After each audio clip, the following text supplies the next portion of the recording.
Alrighty guys, welcome back to another Law Horde video. It's me, Sam, and this is Corey. Hey guys, how you doing? Honestly, great to be back. We've had a little bit of a short break, Sam, but it feels good to be back with our horde. It does. We're taking a bit of a break because, as many of you know, it has been one busy and very, very quick Set Champs season. It's been crazy. Not only yourself, Sam, you've done quite a few set champs, but I only did the one at our local. Shout out to Mega Games. But on top of that, I've also had a few personal things. I've got a bub coming. I've been focusing on DLC queues and watching all of that kind of stuff occur. So I had to take a step back during this set champ season, which is okay. You're allowed to do that during a card game. But sure Sam, you went full throttle, mate. Oh, dude. So Fabled, as everyone knows, a bit of a shorter season this time round. And so Set Champs felt just like an absolute onslaught of competitive tournaments around our neck of the woods. But let us know in the comments, guys, how have yours been? But today we're going to chat about how we did, how we went, what we did, what we played, all of that good stuff. So Corey, without further ado, let's run back the first Set Champs game we both played. I actually had a shocker in my first round. Shout out to Michael from our locals. I got paired with him round one of Mega Games Set Champs. And I kind of disappointed myself. As a player, I know I can do better. Michael just destroyed me. Oh, really? It was shocking. Game two, it was 20-0. 20-0. All right, so you got to tell me then. 20-0. Like, what were you running and what was he running in that first game? It was Mirrored Blepple. Damn. Yeah. That is a tough. That's a tough day. Yeah, Oh that was my opening, and I was like, oh, okay, cool, no worries. And then I looked around, and I think we're the only two like main Blepple players there. Oh, no way. Everyone else, we had 7 Amethyst Steel. We had you played Sapphire. Well, we'll get into what you played. Yeah. I don't want to spoil it. We had a couple of Amber Steel aggro. It was a decent variety and I think there. we had wasn't one it? person. It was a decent variety. I think we had one person on green red. I think the damage control build. Oh, really? I can't remember. I honestly can't remember. Like the Yeah, Queen of there's Hearts a one? couple of decks that were out. Yeah, the one similar that you've been running. But I couldn't remember off the top of my head. Yeah, I can't remember who was running. I just remember seeing it. Okay. I wasn't one of our local crew. But overall, round one for myself did terribly. I learned exactly what not to do against a Blepple player, and then never played another one all day. So that was great. Well, lessons learned, right? Like we did talk about it in the video we did just before Set Champ season, where we sort of said, like, look, when you are going into Set Champs, take it as a learning experience as well. Yeah. Yeah, and I certainly did that. I learned very quickly not to fuel the fire of ramp in Blurple with your Blurple. That was a bad mistake. So I controlled the board. Yeah. Controlled the board, yep. Yeah, I controlled the board in game one and did really, really good until I realized that he was on like 17 ink on a Blurple deck. And I thought, you know what? I should stop. And he just went pop. And just opened everything up. And I'm like, yeah. All right. Yeah, going up against the same deck that thrives on resource. Yeah, that was a mistake. So I learned my lesson. Went to game 2, and I can't remember exactly how many 1-drops I run, but I run. I can tell you, I'm looking at the 7. list. 7. I run. Right. I think 7 1-drops. Not a single one was opened. Oh, really? In game 2? I mulliganed 7 cards. Not a single one was opened. That is terrible. Yeah. Terrible luck. Yeah, missed the ramp, missed the open, and I'm like, you know what? This is just going to set my day up. And sure enough, it did. So that well and truly, yeah, that is a rough opening to the day. And it was a long day in the end. Yeah, it was.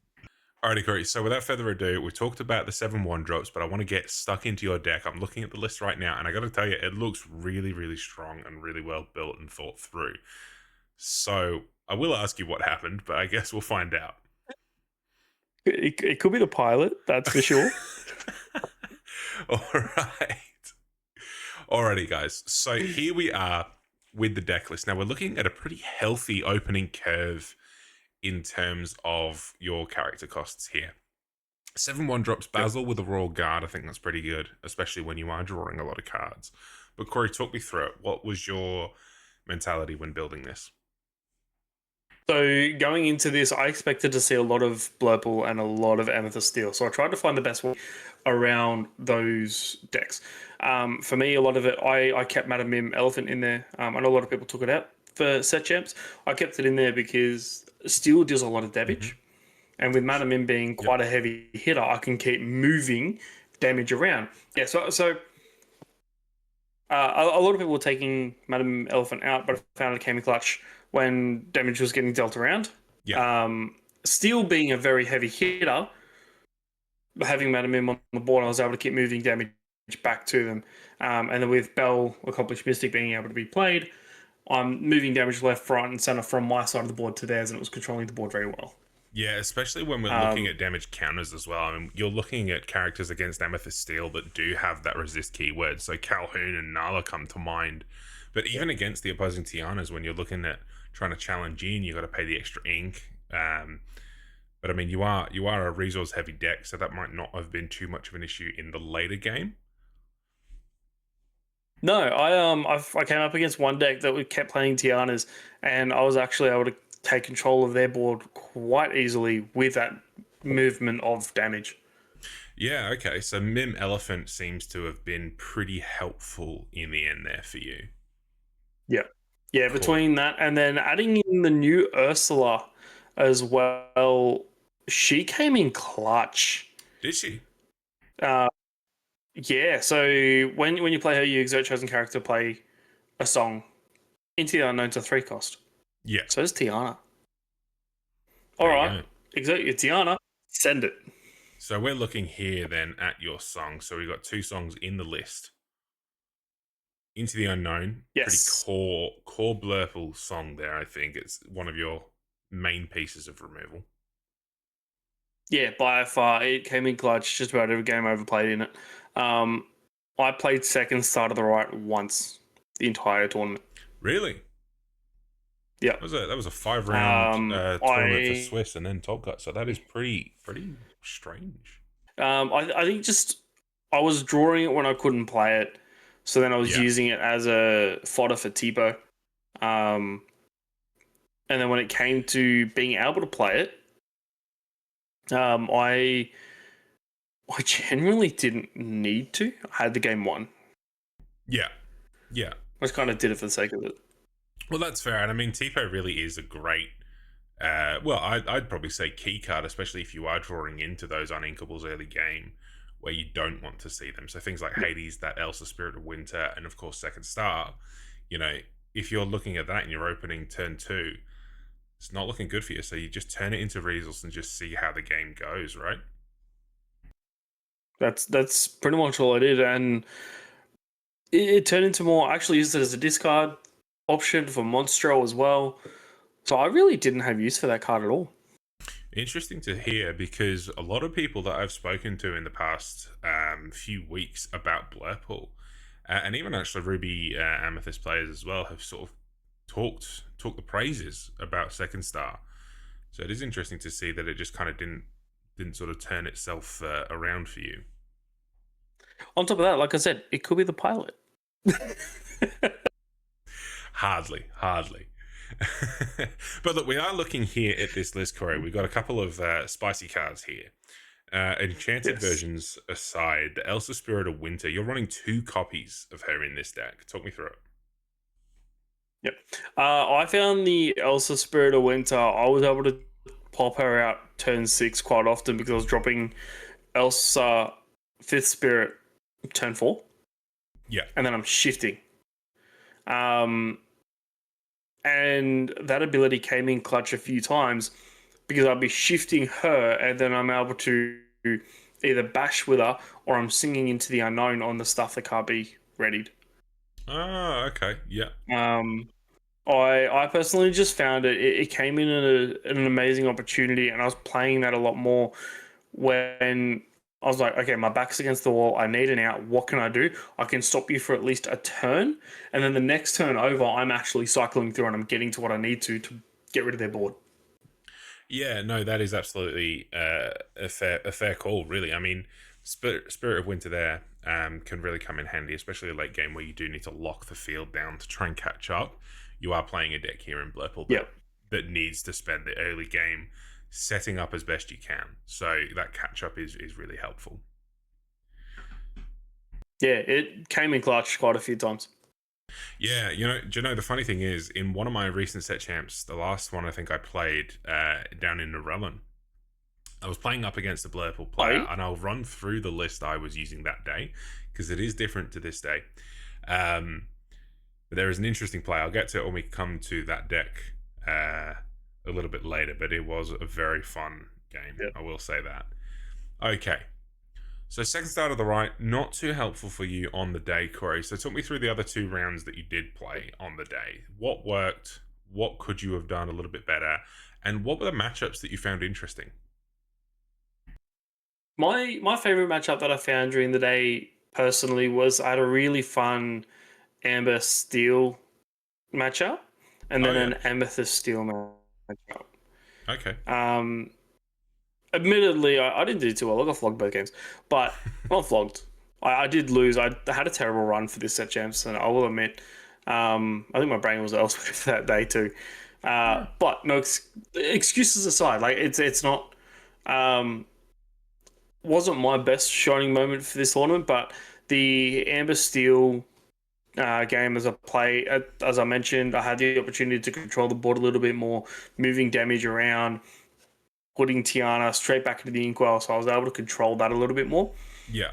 They're just too quick. It was too quick for me. I was trying to set up. I wasn't hitting ramp as often as I should have, It is such a quick and they were deck. just filling the board too quick. Yeah, yeah, they really can bounce back with Amber Steel quite well.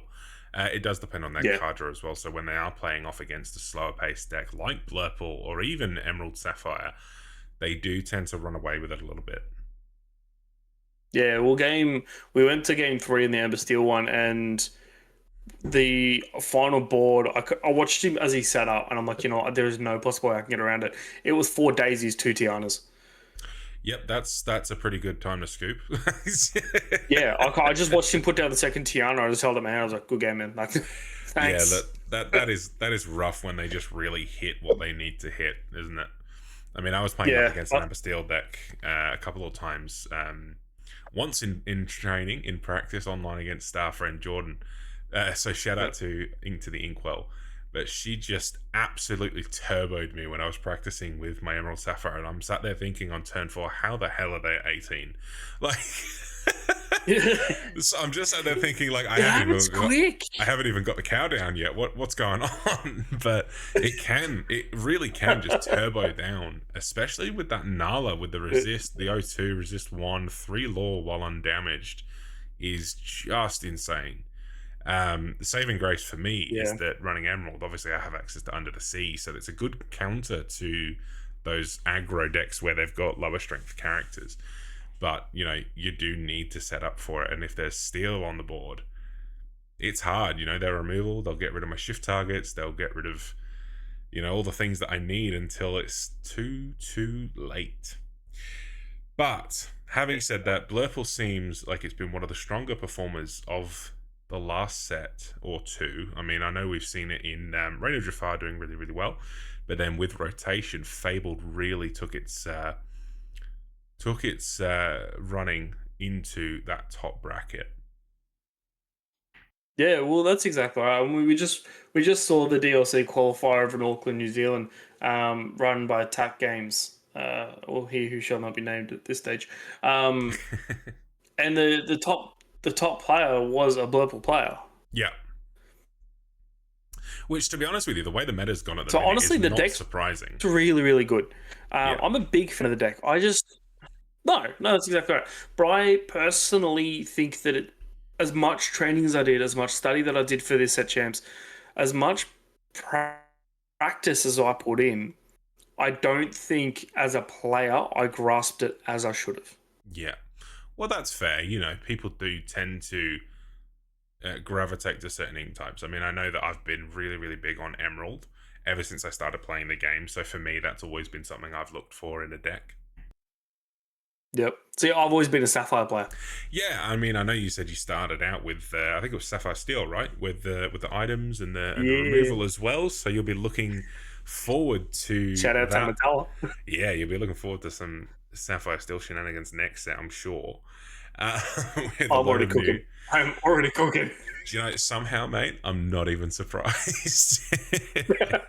But look, so Mega Games, that set champs was really, really great. The deck that I was running on the day, Corey, I think I'll give you a bit of a breakdown, was my Emerald Yeah. Sapphire Nightmare Fuel, I called it. Um, this Very is a fitting. slightly tweaked version. I actually need to find it. hang, hang on, I think it was this one. Sorry, I was looking at the one where I'm like, oh no, I tweaked it, right? Because it didn't do too well on one of the days. Here we go. So the deck I ran on the day at Mega Games was this Emerald Sapphire. It's pretty spicy. As you guys know, I've always been a bit of an Emerald person. I just said, but also just in general, I love anything Emerald. I do find the trickiness to be one of my favorite parts of Disney Lorcana, where you can just manipulate your opponent's abilities and plays and all that kind of thing as best you can. But this deck I love in particular Yes. because I have been trying to get it to work and have got it to work a few times in different variations since set 6 Azurite Sea. Now, that version was a lot different to this. That was all about Floodborn shifting, giving ward and evasive with that hero Hamada. But this version is just outright control. And I love it.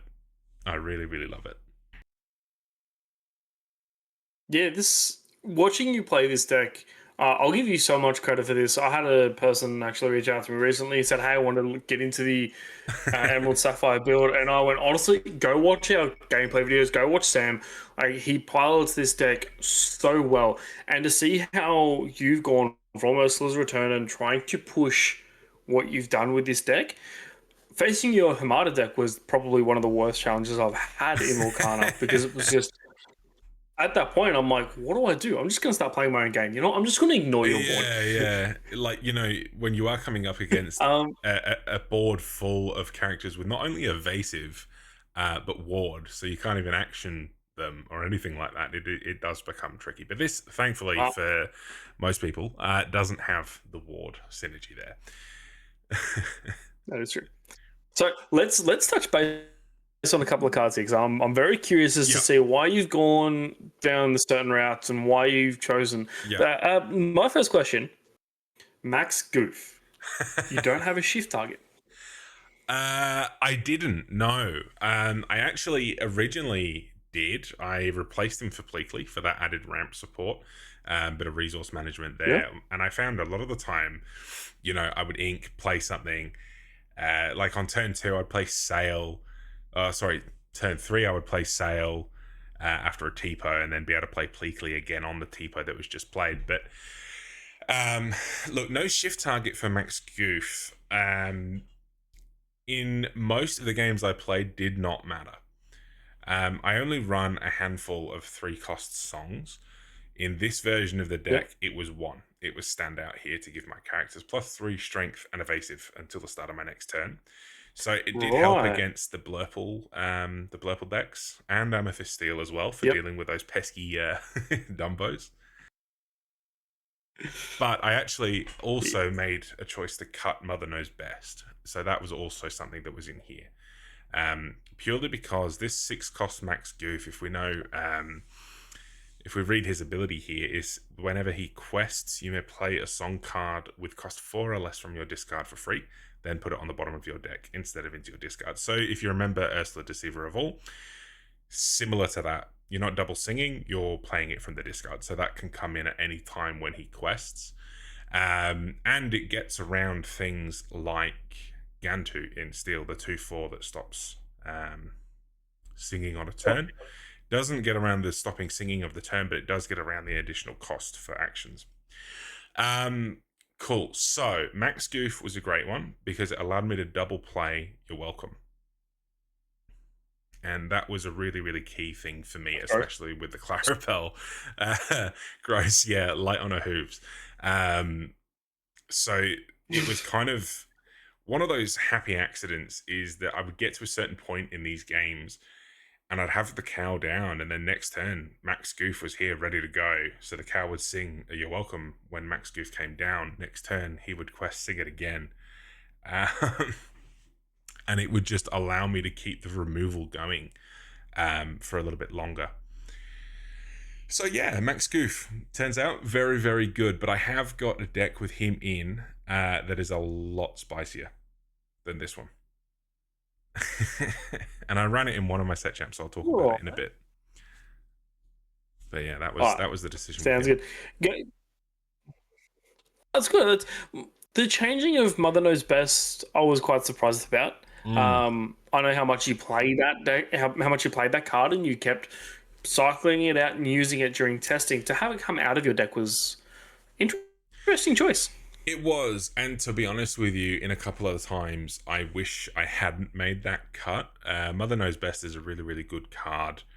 There was a decision, I think, the night before the Mega Games Set Champs, where I looked at my deck list and I went, I need something else against Blurple, and it turned out to be Ink Geyser.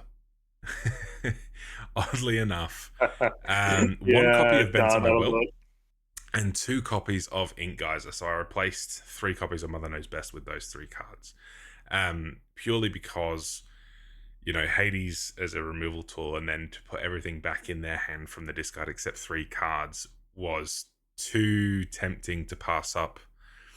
In terms of just the sheer shock factor, it's a bit of a slept-on card in my opinion. Ink Geyser, I mean.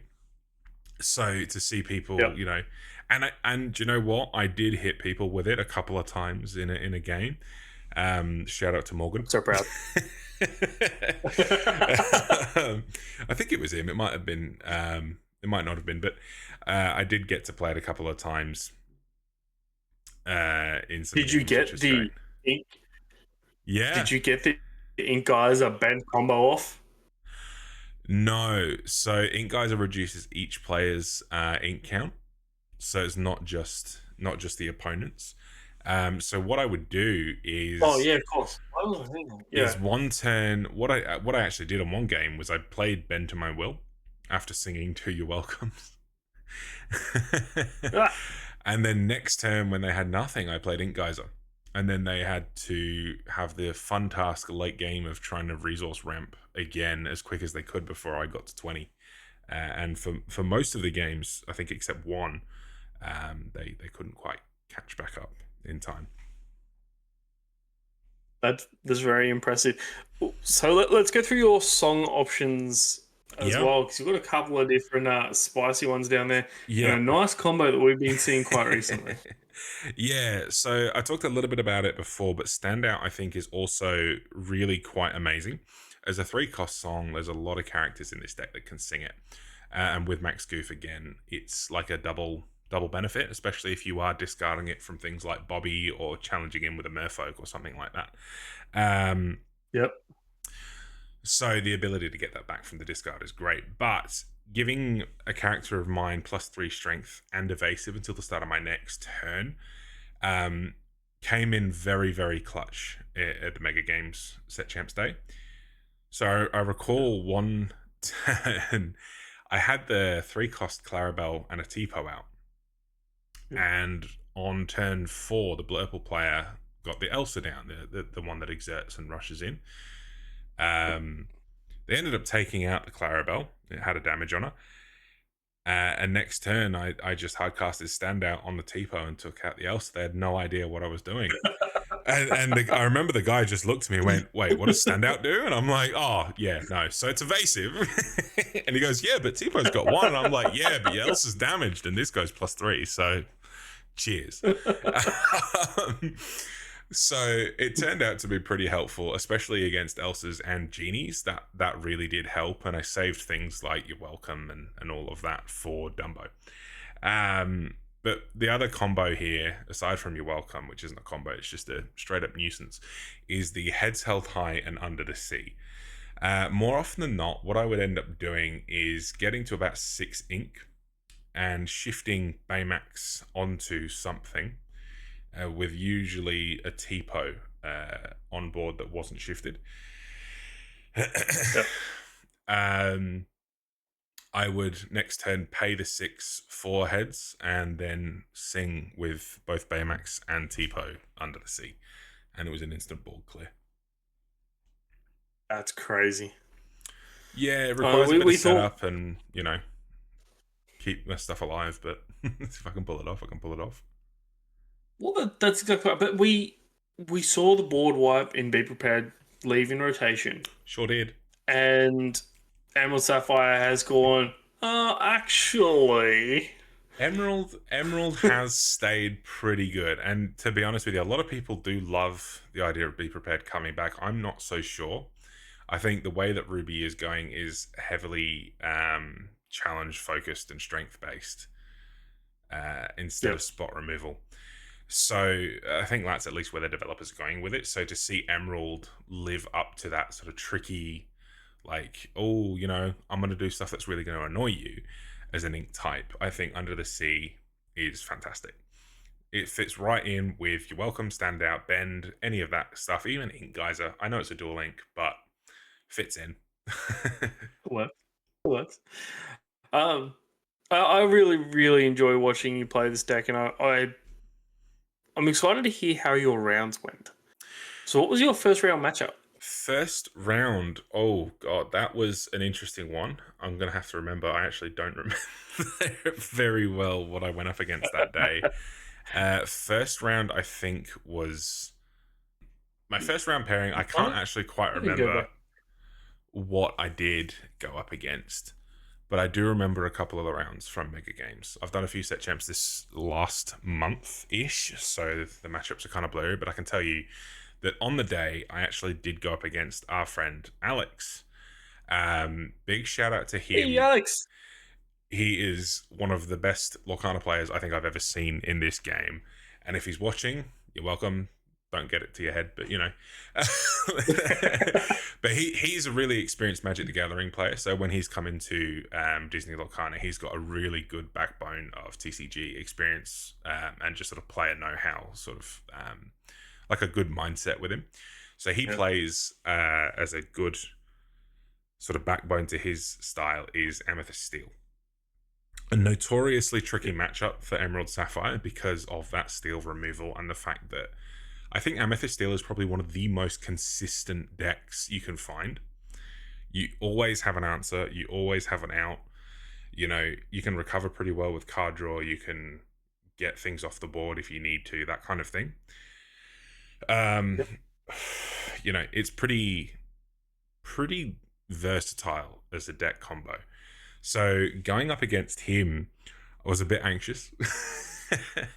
I thought, this is going to be a really quick game. He's going to slaughter me, and all my shift targets are going to go. But the complete opposite happened. I don't actually know how. He kept using all the removal tools he had to get rid of my shift targets. But the first game, it was John Silver, then John Silver, then John Silver, like 3 in a row, and I just kept stopping his tempo completely.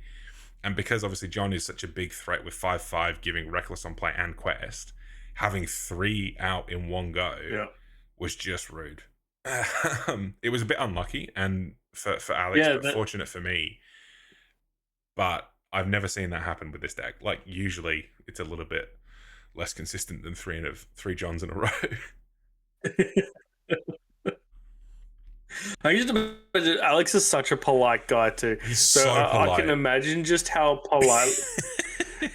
Imagine how politely he would have told you to F off. Oh no, he looked at me and he just went, "Oh, you're kidding, right?" And I'm like, "No, I wish I was." Like, I was top decking at that point, and it just so happened that I was like, "Mate, I'm so sorry." And it's just like, John Silver. I'll play another one, and that was the first game of the round with him, and then second game was a lot closer. He started off on the play, and he really just took pace. There was really no slowing him down. I just got really fortunate that he wasn't drawing into his removal. So I got loads of shift targets down. I got the cow down. I got your welcomes. I got vision. I got ink geyser. I got all that kind of thing. And usually I don't want to use ink geyser against Amethyst Steel because you're giving them answers. They've got a lot of low cost characters in that list, and you don't want to do it. But it just worked in my favor. I was able to keep drawing from Clarabelle, and yeah, it was 2-0 in my favor that round, which I was not expecting. So that's the that's the reason I bring it up, is because I thought I was going into that game for a quick loss, move on to round 3, but it turned out did okay. So I was pretty happy with the deck on that at that point. But I will tell you, round 3 straight after, another Amethyst Steel pairing against Don. So if he's watching, shout out to him. Another great player where he really just knows the deck, knows how to pilot it. I think he's been Amethyst Steel for quite a while, and smashed me. Absolutely. I left that game head held high going, I knew I was going to lose to one of you guys. It was round 3. So, he did really, really well. And again, it just talks to that consistency. So I was trying to just remove his stuff with your welcome and, make things reckless. And it did not matter. No matter what I did against him, it just somehow gave him another answer to counteract what I was doing. So yeah, I think it really was a bit of a up and down kind of day at Mega Games with this deck. Yeah, it was a fun one. I know a lot of our local group had an up and down set champs from Mega, which is fair. We had how many players we had? We had 16 players. No, it was a bit more than that. I think probably closer to 20 from memory. It was quite a competitive day.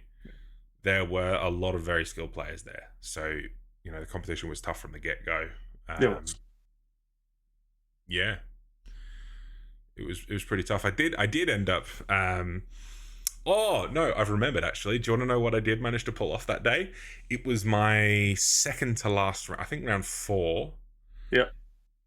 And oh no, I remember now. Alex was my first pairing, so I started off against him.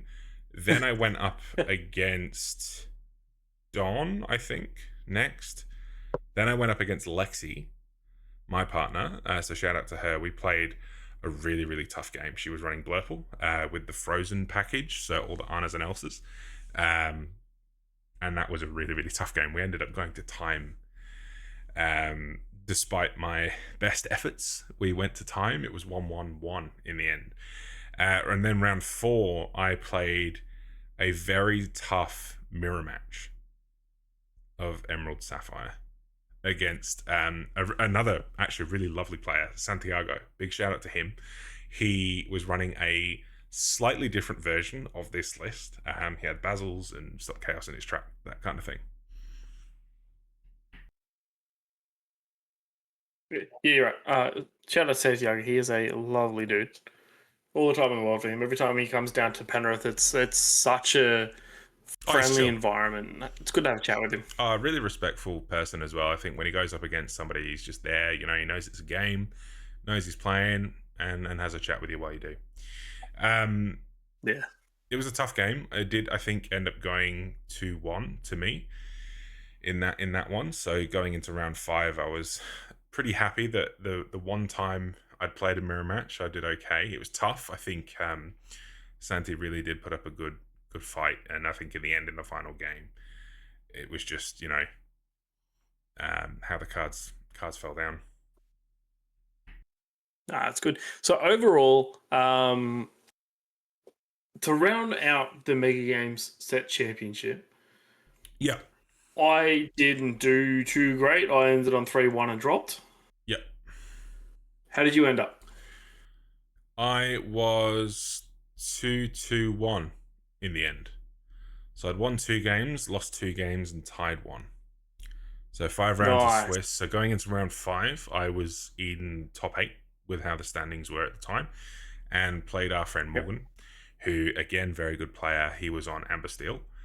And so I got aggroed to all hell, and he ended up smashing me 2-0. So fair enough to him, and I got knocked out of top 8, unfortunately, in the end of that day. So 2-2-1 was the total result for me at Mega Games, but it was a pretty good day. I mean, it was tough, but it was fun. Tough but fun, and the environment was great. The TOs are phenomenal at Mega. Shout out to them. Honestly, great pricing, great environment, family friendly. If you guys ever find yourself in the Greater Nepean area or in Western Sydney, feel free to go check them out down on High Street, parking in the back. They've got Judges Car Park behind them. Amazing guys. Honestly, can't fault them enough. They've brought in such a great community and hold some amazing events, just like the Set Championships for Fabled. Oh yeah, no, lovely crew, and they're always happy to help and figure something out, help you find what you need. Yes. So yeah, Well, let's no, move Mega in. Games was good. That's really good to hear. It's good to hear. But you got knocked out of top 8. You had to get your redemption, Sam. Fill me in. How'd you do it? So it wasn't actually for another week. So I had a set champs down at another local store on the Sunday, the day after Mega Games, and just got railed. Turns out it wasn't the day for me there, but on the following week, I went down to a great little store in Ultimo called Behold Games. And they have a really, really lovely little store down there. Great community as well. It was really nice. They were all very welcoming, so big shout out to them. Because I don't play there locally at all. I think that was the first time I'd gone there. And it was because I got chatting to Alex. It's one of his locals down that way. And he said, "Oh, look, I think they have a ticket left if you want to go and try again." So I did. It was a bit of a spur of the moment kind of decision. So thanks to Alex for encouraging my impulsive purchasing of tickets. But ended up doing pretty well. No, he's not. Ended up doing pretty well. I think in the end I came 6th at that one. Again, tough day. I think I went 2-2. So it was only 4 rounds. 2-2 for top 6 is pretty good. 2-2 for top 6, yep. Or was it? Yeah, no, it was 2-2. It was only 4 rounds that day, so I ended up going up against a great Blurple deck.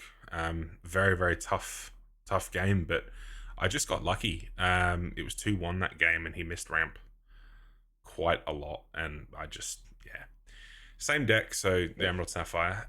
Round 2 was against... No, sorry, round 1 was against Ruby Steel. Lovely player. Jay, shout out to them. They actually judged one of the Mega Games tournaments. I think Reign of Jafar, it might have been. Yeah, it was Jafar.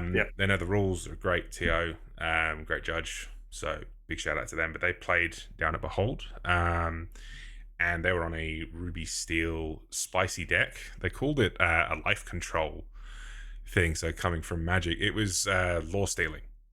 Was the the thing. Big law steal, so Thievery, Pirate's Life, Maui, all of that fun stuff. Ended up doing pretty well against that deck. I wasn't expecting it, so I didn't really know what plays to sort of do, what to mulligan in for. But ended up did late game controlling the board quite well. So the Max Goof again actually did do really, really well that day. Got him down almost every game. And started playing You're Welcome from the discard. And Standout. That was another one. And then game 3 got smashed against an Amber Steel aggro deck. Really, really great player as well. Lovely fella. And it just very calculated plays, Looked at my deck, was making sure to take his time with the moves he was making. Smashed me 2-0. And then again in round 4... went up against another fella, really nice guy, playing Sea Dogs. So I was a bit taken aback to see that coming into set champs. I was like, so this is what it feels like to get hit with Under the Sea as he gets rid of 2 Clarabelles and mine off the field, and I'm sat there thinking, no. Yeah, no, great day all up, and both myself and our friends Alex and Matt, so big shout out to those guys, got into the top 8. Alex actually think I That's made good top to hear. That's 4, really, so really good that to was hear. really really cool to see. Nice. Well done, Yeah, Alex. yeah. Yeah. You also mentioned you played something different at another set champs. Let's get the spice, boy. All Let's right, find out. I'll reveal some secrets for you. So, Emerald Amethyst is my latest poison. It's a Right. fantastically irritating deck, purely because I saw a guy at DLC in Bologna a little while ago playing a version of this, and I went, I really like that. As I said earlier in the Yep. video, guys, I love Emerald and I love being tricky when I'm playing this game, as Corey will definitely know. Yeah, I can see you shaking your head. You're like, oh, this guy, get a load of him. Uh, he's going to wait for me to stop waffling. But this one is all about bouncing, bottom decking, removing from the field of play anything you put down. So again, Max Goof comes into play here. Same reasons as an Yep. Emerald Sapphire. But this time we do have the shift target because we are playing Mother Knows Best. And this song, to be able to Here we go. cycle it through multiple times in a turn simply by playing this Max Goof, so, I'd have it in my hand, I'd sing it with one character, I'd play Max Goof, pay the one, bring it back, sing it with another character, and then if the shift Max Goof was in play, which I did manage to get off in one game, he would quest and play it from the discard again. So that would be 3 characters removed from the field of play on my opposing player in one turn. And judging by the expression on your face, Corey, that is you calling the police. Uh, Sorry, Howard. Give me a sec, Sam. I've got Mega on the phone. Yeah, Sam's not allowed to play this. Yep. Yep. Okay. They agree with me. Yeah. Okay. So I'll bring it. I'll bring it on Saturday. The I actually built this deck because of one card, and that is this Dual Ink Cusco, the 7-cost inkable 5/5 with a shift of 4. Uh, Amazing card, amazing stat line, good lore, but the ability itself is what I was really interested in. So when you play this character, each opponent chooses one of their own characters and puts it on the bottom of their deck. Then they may draw a card. So there's an optional thing there if you don't want to deck out. But the play here would be to turn 1, a Clarabelle or Rafiki. Turn 2, the Shift Cusco. Turn 3, Yep. the 3-cost Clarabelle or Max Goof. Turn 4, Sing Mother Knows Best, get rid of 1. That wasn't so bad if they had it in the hand. Leave the 1 that was, and then Shift Cusco. And make them put it on the bottom of their deck. There were a few instances in some games. This was down at Narellan. So shout out Good Games Narellan. That this Cusco really, really came in clutch. That day, I managed to place 3rd overall, which I was really, really happy about, and I certainly wasn't Well done. expecting. I think That's the reason I did so well is because, again, this deck was really, really consistent. There is only, 8 non-inkable cards in this thing. 2 of them are bend to my will, Yep. so we'll get into that in a minute. But it just played so consistently, so well. And a big shout out, I want to say, to a chap by the name of Daniel Lentini. So, Jesse, for those of you who may remember, came to the Melbourne DLC last year, did really, really well. Daniel is his brother, also a fantastic Disney Lorcana player. I think they were all there together, the Lentini brothers.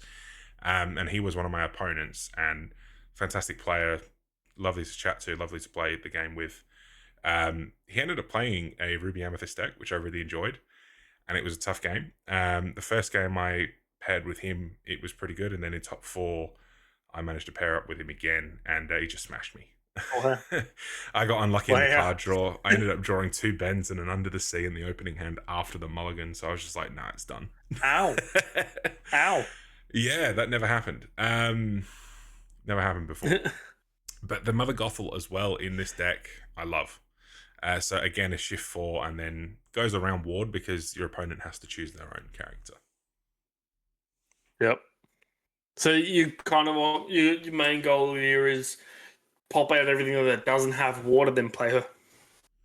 Pretty much. Yeah, that's pretty much the line. Not many people are playing characters with Ward at the minute. I do think that's going to No, change going into Whispers in the Well. But just a bit. looking a bit further down the list, we've got 2 copies of Bend to My Will, which I want to shout out a guy called Clive. Met him for the first time at Good Games Narellan, or the Game Center store, I think they go by. Just getting into Lorcana, and he was running an Emerald Sapphire deck. So the day I chose to run this, he was running Emerald Sapphire. Had a great game, good chat, good few laughs. And I felt bad because in the game, I just kept returning things to his hand and then hit him with Bend to My Will. And then the very next turn, same thing. Got rid of a lot of characters that way. But yeah, so Mother Knows Best, 4 of. You're welcome, 4 of. Stop Chaos and Extracts 2 of. Really, really great card. Comes in clutch, especially when you are shifting, a Cusco or a Mother Gothel on turn 4. You can usually get away with singing this. Under the Sea as well, 2 copies of, and then 3 Amethyst Chromacons, which was a really, really helpful bit of tech. Yeah, Chromacon giving you that extra bit of card draw. My thing is, I've known you for playing Emerald Sapphire for a little bit now, and you're used to, well, for as far as I know, you're used to that ramp, you're used to that draw power that Sapphire could provide. So my first question was going to be, how did you accompany that? And clearly you've done that with Donald Duck and the Chromacon. Yeah, so the Chromacon came in really, really helpful as a tool to just, I would draw into an uninkable, and I thankfully played the Chromacon. And that was actually in the top 4, one of the things I should have done that didn't, and I think I misplayed in the end, where I inked the Chromacon and then kept drawing uninkables. But it did come in handy with that extra card draw, and especially with the Donald Duck. There were times where I found myself with a Donald Duck, a Clarabelle, a White on a Hooves, and a Chromacon in play.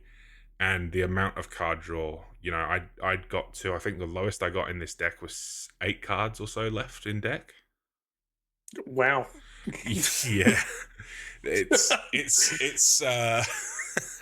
it cycles, especially with the Max Goose. Just a bit. Yeah. Just a bit. But that's impressive, Sam. Honestly, congratulations on top 3.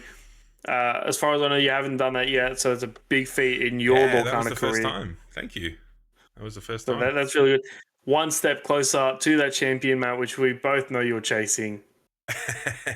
I was really trying to chase the Maleficent Matt. I don't know what it was. I'm not a massive Maleficent fan, but the artwork on it is just gorgeous. So I was that much closer to trying to get myself one. Honestly, I give it 1, maybe 2 more set champs, and I would say you'll be earning your own Matt. You've become such a great player with this game, given the fact this is the first time you've picked up a TCG. It's really impressive and quite inspirational. And to see how you're taking not only your Emerald Sapphire, and your Emerald Amethyst here, it's great to see. Oh, thanks, mate. Look, this is my first TCG. I just think I'm obsessed, I think a lot of Lorcana players are obsessed with this game by now. Came into it at the end of Ursula's Return. I missed that set champs, but my first one was in Shimmering Skies. I think back then I was running a Magic Broom deck in Amethyst Steel, oddly enough. Oh, I miss brooms. I miss brooms too. They were a lot of fun. But ever since then, I think I've just got hooked on this game to the point where, I'm getting closer. Spending a bit too much money on cards, but getting closer. That's all right. Money can always come. We buy, sell. We buy, sell. We buy, sell. It happens all the time. Happiness doesn't. If you're having good experiences. Very true. I mean, we won't talk about the fact that I had to drop out of set champs, but that's fine. Yeah, rough. But honestly, I found this season set champs. I've been watching the Sydney market, the Sydney scene over the last few weeks, and watching how people have been turning out different set champs, what they've been playing. Very, very common has been that Emerald Steel deck, which is It was the most common at our set champs. Emerald Steel. Oh my gosh. Yeah, I've got some ideas for that coming up in Whispers. Believe it or not. Yeah, I'm very excited. A Very excited. certain There's a lot prince coming is out in coming Whispers. back. Gross. Yeah, we discussed that before we recorded. That Philip's going to be Malicious, quite mean, an and scary. interesting. With that Philip's award, turn 60 shift Philip, I think it's going to be gross. Emerald gets another board I think so wipe. too. But one thing, Corey, speaking of the market, actually, I was going to say, is one card in particular has skyrocketed in terms of the percentage of its cost. Yep. It's this Mickey. Mine are where I have a place here somewhere too. Yeah. I just finished the playset off because I'm like, oh, I probably should. Just in case, right? I did the same thing with Tiana just before this set. Yeah. Just before Fable came out. And Tiana was like $5. I picked up a whole playset for I think 15. And then 3 weeks later they're 250 a playset, and I was like, I should have bought more. You should have and sold them. That's what I missed out on too. I was like, oh, no, I'm not too bothered. Oh, wait. Realize how good it is with that Aurora. Yeah. Oh my god. Yeah. But so we spoke briefly with the market changing. Yeah. Sam, next week you and I are going to sit down right here, and we're going to discuss Whispers in the Well, set 10. I'm excited. Disney Lorcana. It's insane. Mate, at least I'm just glad it's not Magic and they're dropping a set every month. I don't think honestly, I'm very excited for Whispers. How about yourself? Dude, honestly, I've looked at a lot of the cards and some of them really, really are piquing my interest. There's a new 5-cost Hades. I'm a big Hades fan, so there's a 5-cost there that I'm looking to try out in this Emerald Amethyst deck. There's a couple of boost cards I'm looking forward to seeing. One thing I am dreading the return of, Corey, is Amber Steel Songs. I had a play around with it a little while ago, back in Arcasia's. Not for me in the end, but it's such an oppressive deck to go up against, especially if they've got the play where you are just, play something, bye, and I think that's going to be pretty painful, especially with World's Greatest Criminal Mind being one of the only answers to the big cow, Claravel. So we'll see. Yeah, we'll see how we do. We'll touch base on that. I've got a couple of deck ideas we'll touch base on next week. I'm very excited. I know you're excited. Yeah. Let's hear from our Lawhawk community. Are you excited? That's the big question. Down there, let us know. They call me. And while you're down there, make sure you like, subscribe, all of that fun stuff, and turn on the bell for notifications when we upload. We are going to get back into the swing of things, I think, Corey, as Whispers kicks off. Took a bit of a hiatus while we were competing in various set champs and had a couple of other bits and pieces on as well. So we will see you guys in the next one. Thank you so much for stopping by. Cheers, guys.